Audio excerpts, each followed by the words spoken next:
أعوذ بالله من الشيطان الرجيم. بسم الله الرحمن الرحيم. Welcome.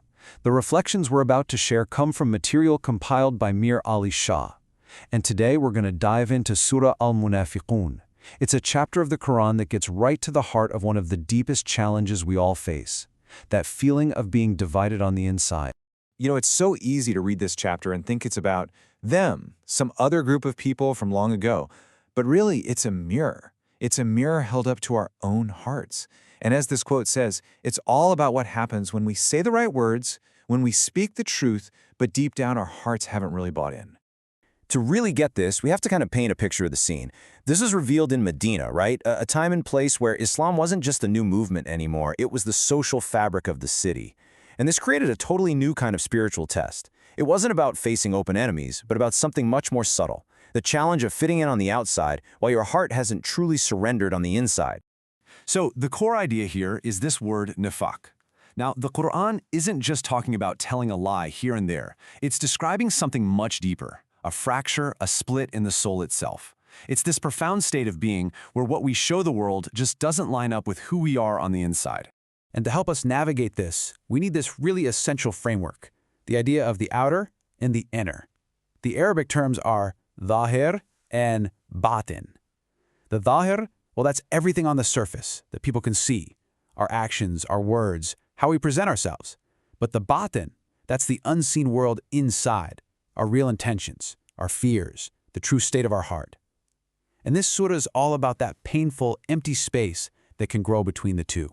Okay, so let's start with the outside, with the Zahir. What does this inner division actually look like? The Quran gives us this incredibly vivid picture of an impressive but ultimately empty shell. Just listen to that imagery. I mean, it's absolutely stunning, isn't it? They have this impressive physical presence, they speak so well you can't help but listen, but on the inside, they're like hollowed-out logs, just propped up against a wall. There's a beautiful form, for sure, but there's no life, no real substance holding it up from within. And what's so fascinating is how all these different ways of knowing point to the very same thing. You've got classical commentators who looked at this and said, see, it's a strong appearance, but it's lacking any real moral substance. The Quran itself points out their deep insecurity, how they use their oaths like a shield, not as a sign of their faith, but as a kind of social armor.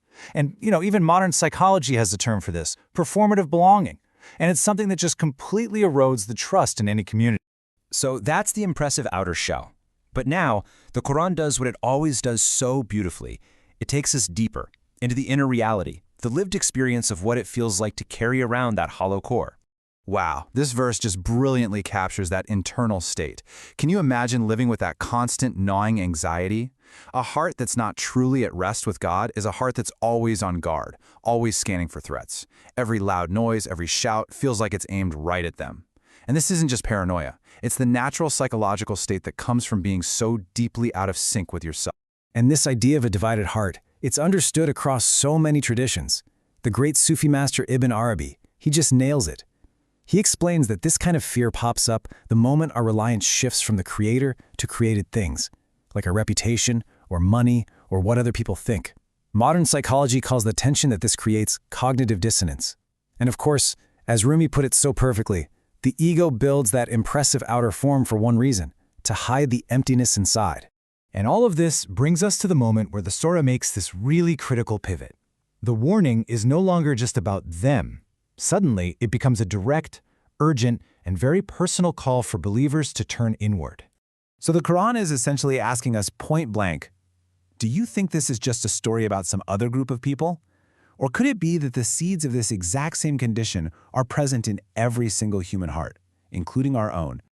And here it is. This is the turn. The path to that fractured, divided state, it doesn't begin with some huge, dramatic declaration of disbelief. Nope, it's much quieter. It begins with distraction. It begins when the very things we love and work for, our wealth, our families, our goals, start to pull our attention away from the remembrance of God. The surah is telling us that nifaq doesn't start with denial. It starts with simple neglect. And the great spiritual master Ibn Ata'illah gives us this profound insight into how this happens. He says, delay is the ego's absolute favorite tool. We're always promising ourselves we'll be more sincere later. We'll be more generous later. More focused in our prayer, later. But sincerity can only live right here, right now. That state of inner division, of hypocrisy, it finds its perfect home in postponement. So in this last part, we finally arrive at a seeker's sincere prayer, because the whole point of this surah isn't to make us point fingers. It's to help us turn inward and offer us a path back to wholeness. And that path begins with sincere reflection. So let's just take a moment and sit with this first question. In what areas of my life do I speak the language of faith, but my heart hasn't quite caught up yet? Where do the words of reliance and trust come easily, but that deep feeling of surrender is still lagging behind?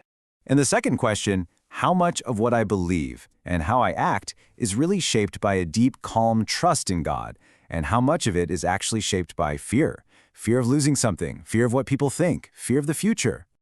And finally, this one. This is so subtle but so important. Where in my spiritual life am I just procrastinating, putting off what needs to be done right now and calling it patience? Where am I waiting for the perfect moment, when the only moment I really have is this one?